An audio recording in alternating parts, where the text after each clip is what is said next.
Yesus baik, Dia sungguh baik, Dia sangat baik buat setiap kita. Saya percaya semua saudara dan saya hari ini juga dalam keadaan yang baik dan luar biasa.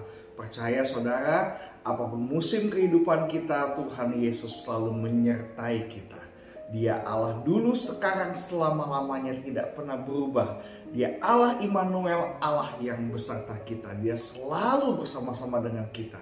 Jadi saudara, percayalah, apapun kondisi situasinya, Tuhan Yesus tetap baik. Haleluya, haleluya. Kita sudah memuji menyembah Tuhan. Kini tiba saatnya saudara kita mau mendengarkan kebenaran firman Tuhan. Mari, saya mau satukan hati kita mau tenangkan pikiran kita mau berdoa. Bapa dalam surga, terima kasih untuk hari ini Bapa. Hari yang Kau berikan buat setiap kami. Apapun harinya Tuhan, kami percaya adalah hari yang baik karena Engkau menyertai di setiap hari hidup setiap kita. Terima kasih Bapak, terima kasih segala kebaikan-Mu. Kami mau mendengarkan kebenaran firman Tuhan. Kami berkati Bapak supaya disampaikan tidak hanya kami dengar, tapi kami mau mengerti dan kami mau lakukan dalam kehidupan kami sehari-hari. Pimpin Tuhan dari awal hingga akhirnya. Hanya dalam nama Yesus, haleluya. Amin. Judul khotbah saya pada hari ini adalah mengenal Yesus. Kita mau belajar lebih dalam mengenal Tuhan. Kita mau lebih dalam mengenal Yesus. Yohanes 17 ayat yang ketiga berkata demikian, inilah hidup yang kekal itu. Saudara, dikatakan bahwa hidup yang kekal itu adalah yaitu bahwa mereka mengenal Engkau.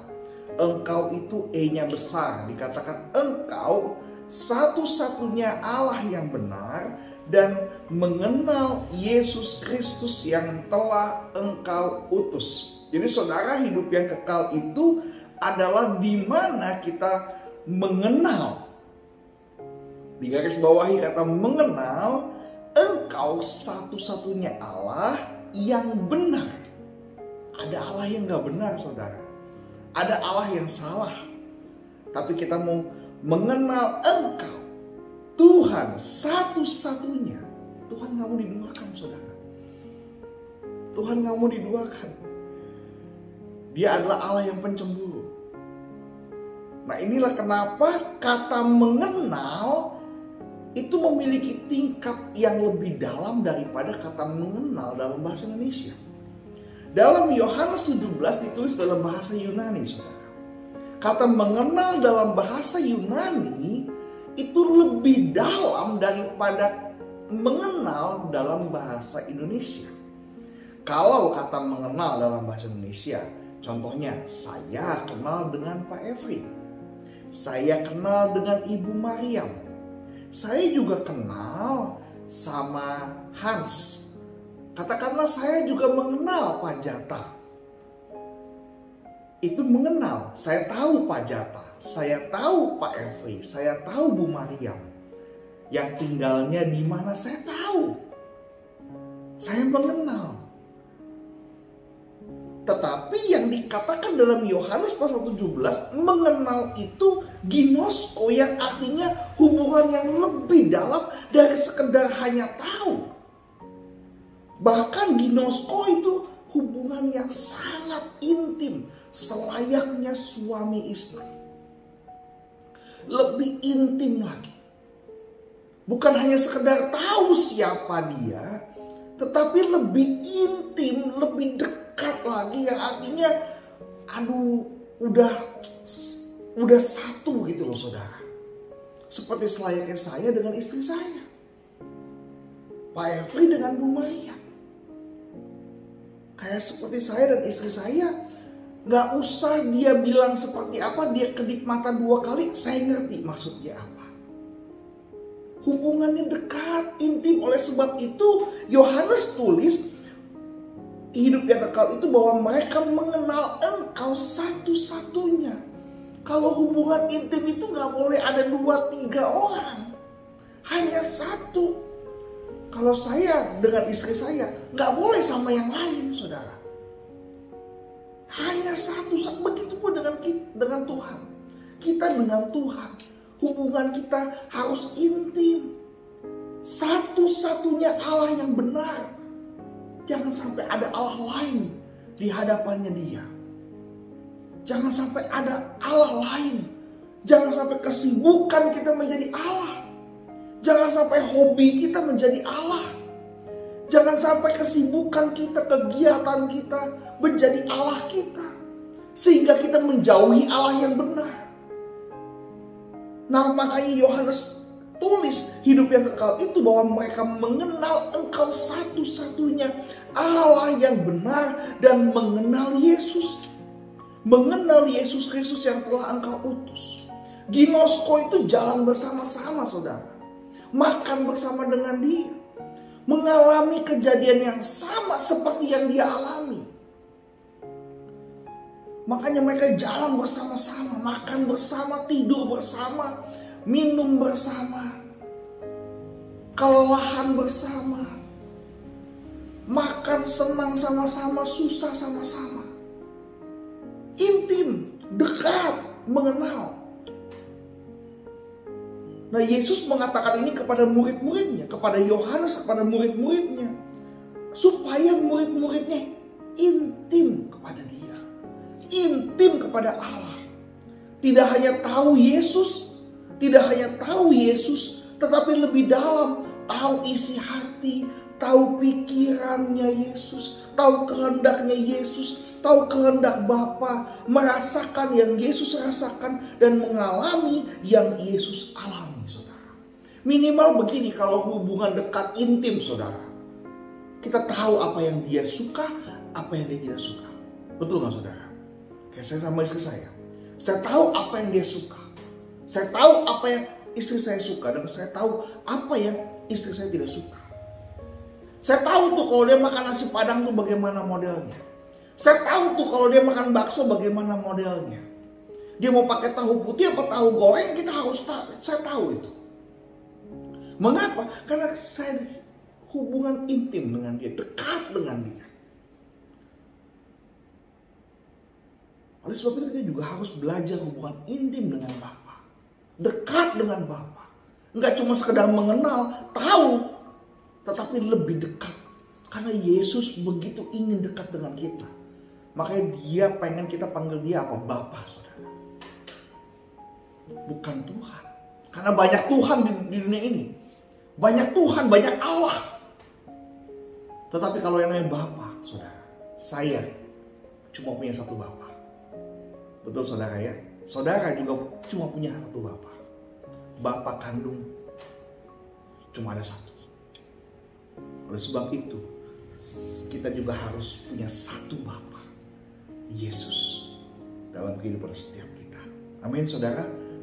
Nggak cuma sekedar mengenal, tapi tahu, dalam, dekat, intim dengan Bapa. Kita tahu apa yang Tuhan suka, apa yang Tuhan nggak suka. Kalau yang Tuhan gak suka jangan lakukan, saudara.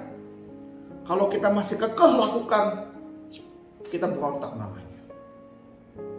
Jauh daripada Bapa, jauh daripada Allah. Kita harus lebih dekat. Kita tahu apa yang Dia suka, apa yang Dia gak suka. Nah, ciri-ciri orang yang dekat, mengenal dekat Tuhan. Ciri-ciri orang yang intim dengan Tuhan, dekat dengan Tuhan. Yang pertama, memprioritaskan Tuhan dalam kehidupannya. Orang yang mengenal dekat sama Tuhan, dia pasti menomorsatukan Tuhan. Carilah dahulu kerajaan Allah dan kebenarannya, maka semua akan ditambahkan kepada kita. Jangan pikir yang ditambahkannya dulu, tetapi kita harus belajar memprioritaskan Tuhan, menomorsatukan Tuhan. Kadang-kadang orang, saudara, pusing bisnis berantakan, pusing dagangan gak laku. Tapi kita gak pernah pusing kita jauh sama Tuhan apa kita dekat dengan Tuhan. Justru, saudara, ketika kita sudah belajar dekat dengan Tuhan, kita peka, oh saya dekat dengan Tuhan. Aduh, karena kesibukan saya jauh daripada Tuhan. Kita belajar peka, saudara. Justru orang yang memprioritaskan Tuhan dalam kehidupannya, dia tahu dia sedang jauh apa dia sedang dekat dengan Tuhan. Kadang-kadang, saudara, kita gak bisa pungkiri kehidupan saat ini. Karena kesibukan kita lupa berdoa. Kadang-kadang kesibukan, tadinya kita baca Alkitab mungkin 1 jam, sekarang agak mundur sedikit. Tadinya kita baca Alkitab pelan-pelan, sekarang kita baca Alkitabnya buru-buru. Bahkan saya percaya ada jemaat yang mungkin gak keburu baca Alkitab. Dia pakai mobil, dia pakai baca otomatis. Di aplikasi kita, di Alkitab online itu ada kita bisa tekan play, pasal apa dia bisa bacain buat kita. Ada yang demikian saudara, karena kesibukan. Nah kita harus belajar peka saudara, ketika kita dekat dengan Tuhan, ketika kita sedang jauh dengan Tuhan, ketika hubungan kita sudah mulai renggang dengan Tuhan, kita harus paham, kita harus mengerti. Oleh sebab itu, ciri-ciri orang yang mengenal dekat dengan Tuhan, dia memprioritaskan Tuhan dalam kehidupannya, memberikan waktu yang terbaik buat Tuhan. Apapun yang terjadi saudara, apapun yang terjadi, seberapa sibuknya engkau, belajar saudara untuk kita memberikan waktu yang terbaik buat Tuhan. Pagi, jadwal pagi, doa jam sekian sampai jam sekian. Malam sebelum tidur, jangan kasih Tuhan waktu sisa saudara. Ada tenaga nih, ayo ada doa dulu dah. Jangan saudara. Usahakan kita punya waktu yang terbaik untuk kita mau berdoa buat Tuhan. Oh, mulai jam 10 malam. Jam 10 sampai jam setengah 11 malam. Besok pagi bangun jam setengah 6 sampai jam 6. Kasih waktu yang terbaik. Disiplin rohani. Latih diri kita. Latih diri kita. Latih diri kita untuk berikan waktu yang terbaik buat Tuhan. Kadang-kadang kita bisa atur waktu untuk hal yang lain. Untuk meeting, untuk ketemu klien. Kita bisa atur semua saudara. Tapi untuk waktu sama Tuhan kita susah atur itu. Kita pikir oh gampang Tuhan bisa nanti. Nah saudara, ketika kita sudah berpikir demikian, artinya kita sudah tidak lagi memprioritaskan Tuhan dalam kehidupan kita. Kita harus belajar saudara. Waktu kita buka mobil, dalam nama Yesus Tuhan pimpin perjalanan saya. Belajar untuk mengatakan itu saudara. Belajar untuk memprioritaskan Tuhan. Untuk berikan waktu yang terbaik buat Tuhan. Belajar untuk mengerti apa yang menyenangkan hati Tuhan. Apa yang Tuhan gak suka, apa yang Tuhan suka. Belajar saudara. Kita belajar lebih dalam. Kita jangan cuma sekedar melihat apa yang di tangan Tuhan. Jangan cuma sekedar minta berkat daripada Tuhan. Tapi kita harus belajar mengenal isi hati, isi pikirannya Tuhan. Yang kedua saudara, ciri-ciri orang yang mengenal dekat dengan Tuhan adalah dia selalu pandang ke depan. Kalau orang yang kenal dekat sama Tuhan, dia pandang ke depan, dia gak mau pandang ke belakang. Karena begini loh, dia tahu Tuhan pasti beri yang terbaik. Ada masalah, gak nyalahin orang lain. Enggak, kenapa sih begitu? Enggak, kenapa sih begitu? Kenapa sih kamu lupa? Kita gak ngomong yang lalu. Yang lalu udah berlalu, kita gak bisa rubah saudara. Tapi yang kita bisa rubah adalah hari ini, keputusan kita sekarang yang bisa berubah masa depan. Percaya saudara, kalau orang yang malah dekat sama Tuhan, dia pasti berpikir Tuhan pasti kasih yang terbaik. Dia percaya dalam segala sesuatu, dalam segala sesuatu Tuhan pasti beri yang terbaik. Rancangan Tuhan bukan rancangan celakaan. Rancangan Tuhan memberikan hari depan yang penuh dengan harapan saudara. Bahkan di Hosea pasal yang ke-6 ayat yang ke-3 berkata demikian. Marilah kita mengenal dan berusaha sungguh-sungguh mengenal Tuhan. Ia pasti muncul. Ia yakin dia pasti muncul. Tuhan pasti muncul seperti fajar. Apa artinya? Matahari muncul di pagi hari. Dia pasti muncul. Dia pasti. Janjinya pasti. Bahwa ketika Tuhan berjanji dia tidak pernah gagal dengan janjinya. Tuhan pasti menyertai kita seperti matahari yang pagi selalu terbit. Dia pasti Allah yang menyertai kita. Kita punya pemahaman. Selalu mandang ke depan. Pasti terbit. Pasti terjadi. Hari ini pasti terjadi. Hari ini pasti saya bisa. Hari ini pasti saya dapat. Orang yang mengenal Tuhan dia punya keyakinan. Bukan mudah-mudahan saudara. Tolong garis bawahi. Orang Kristen Tuhannya bukan Tuhan mudah-mudahan, tapi Tuhan yang penuh dengan kepastian. Pasti. Ia pasti muncul seperti fajar. Ia akan datang kepada kita seperti hujan. kekeringan saudara akan berubah. Akan ada air kehidupan yang mengalir. Kegelapan saudara akan diterangi oleh fajar daripada Tuhan. Seperti hujan pada akhir musim yang mengairi bumi. Akhir musim semuanya gugur saudara. Di akhir musim salju semua gugur. Tetapi ketika akhir musim mengairi hujan, akhir musim yang mengairi bumi, akan bawa kehidupan buat saudara dan saya. Kalau orang yang mengenal Tuhan, dia yakin. Karena Allah kita Allah yang meyakinkan saudara. Bukan Allah yang mudah-mudahan. Bukan Allah yang penuh ketidakpastian. Allah yang kita sembah, Yesus Kristus, Allah yang pasti. Allah yang mungkin melakukan yang tidak kita pikirkan. Tapi dia sanggup berikan yang terbaik buat saudara dan saya. Allah yang pasti menolong saudara. Dan hari ini mungkin engkau bilang, toko saya belum laku. Firman Tuhan bilang, ia pasti muncul seperti fajar. Pasti saudara akan ada pelanggan yang datang. Kalau hari ini udah kantormu nggak ada omset, nggak ada project, dalam nama Yesus kau katakan, hari ini aku dapat project, minggu depan aku dapat project besar. Katakan itu saudara, karena Allah kita bukan Allah yang mudah-mudahan, Allah yang penuh dengan kepastian. Alkitab mencatat tokoh-tokoh hebat yang dia mengalami saudara, yang dia mengalami. Kita baca Alkitab, kita belajar Alkitab. Makanya saudara, saya himbau untuk saudara setiap kita hadir dalam setiap ibadah. Supaya kita semakin yakin, semakin kita mengenal Tuhan, semakin kita tidak ragu-ragu saudara. Karena Allah yang kita sembah, Allah yang penuh dengan kepastian. Dia pasti berikan yang terbaik buat saudara dan saya. Amin saudara. Haleluya. Haleluya. Bilang sama kiri kanan.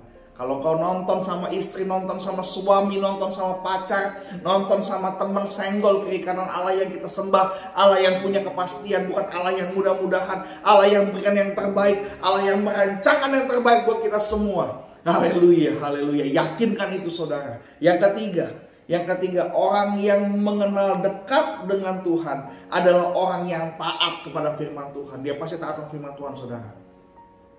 Iya, dia pasti taat saudara. 1 Yohanes 2 ayat 3 sampai 6. Bukan saya yang bilang saudara, ini firman Tuhan yang bilang. Firman Tuhan yang ngomong, bukan saya yang ngomong. 1 Yohanes 2 ayat 3 sampai 6. Dan inilah tandanya bahwa kita mengenal Allah, yaitu jikalau kita apa saudara, menuruti perintah-perintahnya. Titik saudara. Enggak koma, titik. Yaitu jikalau kita menuruti perintah-perintahnya. Barang siapa berkata aku mengenal dia tapi ia tidak menuruti perintahnya, ia adalah seorang pendusta, pembohong. Dan di dalamnya tidak ada kebenaran. Tetapi barang siapa menuruti firman-Nya, di dalam orang itu sungguh sudah sempurna kasih Allah. Dengan itulah kita ketahui bahwa kita ada di dalam Dia. Barang siapa mengatakan bahwa ia ada di dalam Dia, ia wajib hidup sama seperti Kristus telah hidup. Saudara, orang yang mengenal Tuhan, dia taat pada firman Tuhan. Yesus taat sampai mati, bahkan mati di kayu salib saudara. Kita harus belajar hidup sama seperti Kristus telah hidup. Yesus ditampar, Yesus diomongin orang, Yesus dicerca, ditendang, dihina. Yesus ampuni saudara. Dia pasti mengasihi kita semua. Di kayu salib dia katakan sudah selesai. Dia bilang Tuhan ampuni mereka, karena mereka nggak tahu yang mereka perbuat. Yesus diludahi saudara, diinjak kepalanya, didorong saudara, dicambuk saudara, dihianati. Tapi Yesus masih mau mengampuni saudara. Sudahkah kita mengampuni orang lain? Sudahkah hari ini kita mengampuni istri kita? Sudahkah hari ini kita mengampuni suami kita? Sudahkah hari ini kita mengampuni saudara-saudara kita? Sudahkah hari ini kita mengampuni orang lain? Apa kita masih simpan dendam dalam hati kita? Pertanyaan itu dijawab dalam hati saudara. Kalau masih ada kita nyimpan dendam, kita mau belajar mengampuni mereka. Karena kalau kita nggak mengampuni, Tuhan nggak mengampuni kita. Tapi kalau kita belajar mengampuni orang, maka Tuhan mau mengampuni kita. Amin saudara. Yesus hidup taat kepada firman Tuhan. Dia taat sama firman Tuhan. Saudara, kalau saudara dengar firman Tuhan, jangan bilang begini, itu buat dia, itu buat dia. Ini buat mertua saya yang cerewet ini. Ini buat menantu saya yang pelit ini. Enggak, saudara. Setiap saudara dengar firman, katakan ini buat saya. Ini buat aku, supaya aku berubah, supaya aku belajar firman Tuhan, supaya aku semakin diberkati Tuhan, supaya hatiku semakin lembut, supaya hidupku semakin diberkati Tuhan, semakin berubah menjadi yang baik. Belajar taat kepada firman Tuhan, saudara. Belajar taat kepada firman Tuhan. Nah, gimana mau taat kalau kita jarang baca firman Tuhan? Bagaimana mau taat, bagaimana mau patuh kalau kita nggak pernah baca, saudara? Oleh sebab itu pastikan saudara dan saya harus belajar. Buka Alkitab, belajar baca firman Tuhan. Gak cuma sekedar Alkitab dibuka seminggu sekali di gereja, itu pun gak bawa Alkitab, saudara nonton pakai multimedia di depan gereja. Kalau enggak hari Minggu gak baca Alkitab, kalau enggak hari Jumat gak baca Alkitab. Kita harus belajar setiap hari baca Alkitab. Gimana mau taat kalau kita baca aja enggak? Kita harus belajar, saudara ya. Saya mau ajak saudara malam hari ini, pagi hari ini, saudara di mana berada, belajar baca Alkitab. Sekarang sudah semakin canggih, saudara. Saudara nggak perlu baca di handphone, nggak perlu baca di Alkitab. Saudara bisa tekan play, dia bisa bacakan buat kita. Ada orang yang melayani, yang dia baca Alkitab, yang kita bisa dengar pembacaan dari mereka. Saudara diberkati, kita semua belajar taat kepada firman Tuhan. Yang keempat dan yang terakhir, saudara, ciri-ciri orang yang mengenal dekat sama Tuhan, mereka adalah orang yang saling mengasihi. Saudara, kita membaca di 1 Yohanes 4 ayat 7 sampai yang ke-8, saudara-saudara yang kasih, marilah kita saling mengasihi. Sebab kasih itu berasal dari Allah, dan setiap orang yang mengasihi lahir dari Allah dan mengenal Allah. Barang siapa tidak mengasihi, ia tidak mengenal Allah, sebab Allah adalah kasih. Bukan saya yang ngomong, saudara, ini firman Tuhan. Ciri-ciri orang yang mengenal Tuhan adalah ia adalah orang yang mengasihi. Barang siapa yang tidak mengasihi, ia tidak mengenal Allah, karena Allah adalah kasih. Yesus datang ke dunia karena dia mengasihi kita. Dia tidak pernah pandang pelanggaran kita. Mengapa kadang-kadang kita masih suka pandang pelanggaran orang lain? Pelanggaran yang sudah terjadi kita ingat-ingat. Kita nggak mau belajar mengasihi. Malah ketika kita mengingat hal itu merugikan kita. Udah kita yang diomongin, udah kita yang disakitin, kita ingat-ingat pula lagi. Buat apa, saudara? Belajar mengasihi, belajar mengampuni, buang semuanya. Saya percaya saudara setiap pagi, setiap malam, kalau udah masak, pasti saudara sampahnya dibuang. Nggak ada orang yang simpen sampah di rumah. Betul saudara ya? Kalau hari ini saudara masih ada sampah, buang. Buang saudara. Daripada bau busuk di rumah. Ngapain kita simpan? Buang. Lepaskan pengampunan. Belajar. Kita harus belajar saling mengasihi. Mengasihi orang lain. Kasih orang makan, kasih orang minum. Nggak ada ruginya, nggak ada salahnya saudara. Saya mau kasih tahu sama saudara, kita kasih makan orang sampai kenyang, tidak ada ruginya saudara. Percaya saudara, keluar hari ini uang, Tuhan ganti saudara. Tuhan kita, Tuhan yang kita sembah adalah Allah yang adil. Saudara beli makan, kasih orang makan. Kalau orang itu dikasih makan, dia bungkus bawa pulang, kasih saudara. Kasih, saya mau bilang, kasih. Kalau kita nggak kasih dia, kita nggak kenal Tuhan. Karena Tuhan gak pernah pelit sama saudara. Tuhan gak pernah pelit sama kita. Betul ya saudara ya? Saudara hari ini punya uang, mau makan apa aja bisa. Tuhan gak pernah pelit sama saudara. Kenapa kita harus pelit sama orang? Kenapa orang minta makan kita gak kasih? Kita harus belajar saudara. Kalau sampai ada orang yang datang ke gereja cuman karena makanan, tapi dia dengar Yesus, itu luar biasa saudara. Itu luar biasa. Itu ibarat saudara berangkat ke Singapura, naik Singapore Airlines, duduk di first class, tapi saudara cuma bayar 50.000. Untung saudara, kalau cuma karena nasi padang, cuma karena nasi bungkus, ada orang datang ke gereja dengar Yesus, puji-pujian dengar Yesus, nonton drama dengar Yesus, dengar firman Tuhan dia dengar Yesus, dia pulang terima berkat daripada Tuhan. Itu luar biasa saudara. Para penginjil, para misionaris berangkat, tinggalin keluarga, tinggalin pekerjaan. Kadang-kadang mereka mengabarkan Injil, anaknya meninggal, istrinya meninggal, sakit malaria. Saudara kalau baca kisah misionaris yang mereka berangkat ke wilayah mana yang belum mengenal Injil, supaya mereka mengenal Injil, supaya wilayah itu diselamatkan sama Tuhan, mereka bayar harga yang lebih mahal. Nah kalau hari ini saudara, ada orang datang ke gereja karena nasi bungkus yang cuma harganya puluhan ribu, dan mereka dengar Injil, mereka dengar Yesus, kenapa kita gak mau kasih?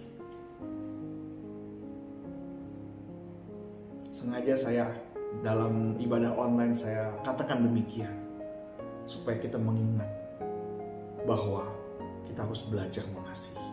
Nggak ada ruginya kasih orang makan, nggak ada ruginya kasih orang minum, kalau dia bisa datang dengar Yesus. Serius saudara, jiwa mereka lebih penting. Ketika mereka diselamatkan, isi sorga bersuka cita luar biasa. Ketika mereka mengenal Yesus, ketika mereka diselamatkan, seisi sorga bersuka cita, bersorak-sorai, haleluya. Kalau karena nasi bungkus kita yang gak seberapa itu mereka bisa mengenal Tuhan, itu sebuah mukjizat lebih daripada orang mati bangkit saudara. Saya boleh katakan ini, sengaja saya bicara ini di ibadah online, karena kita harus belajar mengasihi. Percuma Yesus mati di kayu salib kalau kita gak belajar mengasihi saudara. Benar, saya percaya saudara dan saya mau diberkati Tuhan luar biasa. Kita mau mengenal Tuhan lebih dalam lagi. Orang yang mengenal dekat sama Tuhan, yang pertama dia memprioritaskan Tuhan dalam kehidupannya, memberikan waktu yang terbaik buat Tuhan. Dia tahu yang Tuhan suka, apa yang Tuhan gak suka. Kalau kita kasih makan orang, saya mau kasih tahu Tuhan senang. Orang saya aja, ketika anak saya bisa kasih makan, bisa kasih temennya makanan, saya senang saudara. Serius. Anak saya bilang, papi, aku kasih roti aku ke teman aku. Katanya besok dia minta lagi. Saya bikinin saudara. Senang hati saya. Senang hati. Jujur senang hati saya. Waktu anak saya bilang, papi ada bazar di sekolah, satu anak bawa 50.000, bawa 100.000. Kalau ada teman kamu yang nggak bisa beli makan, beliin dia makan. Oh iya papi, justru aku buat kado ke teman aku, ada yang lupa bawa uang, aku bisa kasih. Senang saya. Kalau saya aja senang, apalagi Bapa di sorga. Kalau saudara dan saya bisa belajar memberi, belajar mengasihi orang makan, belajar kasih orang uang, kasih orang minuman, Bapa di sorga sayang sama saudara, bangga sama saudara, seperti saya bangga kepada anak saya. Ciri-ciri orang yang dekat mengenal dekat Tuhan, selalu memandang ke depan. Dia tahu Allah yang disembah, Allah yang kita sembah pasti berikan yang terbaik. Allah yang kita sembah bukan Allah yang mudah-mudahan, tapi Allah yang penuh dengan kepastian.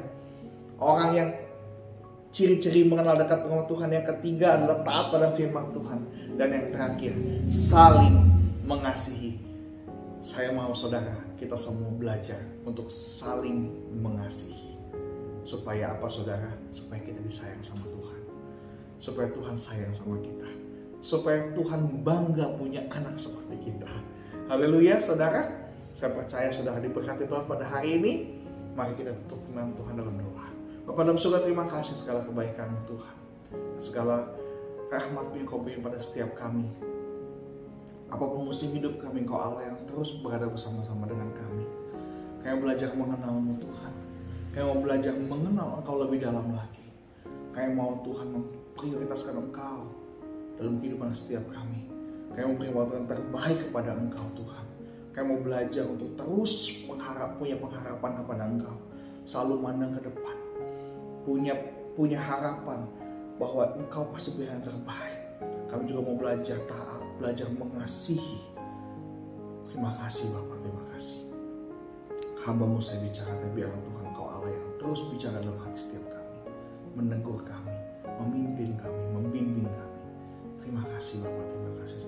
Saudara yang dikasih Tuhan, mari angkat dua tangan. Terimalah berkat daripada Allah Bapa, cinta kasih dari anak yang tunggal Tuhan Yesus Kristus menyertai kita semua dari hari ini hingga Maranatha. Yesus datang yang kedua dan sampai selama-lamanya bersama dengan kita. Terima kasih Bapak, terima kasih. Saudara diberkati untuk menjadi berkat di dalam nama Yesus. Haleluya. Amin. Sampai ketemu lagi saudara. Tuhan Yesus memberkati.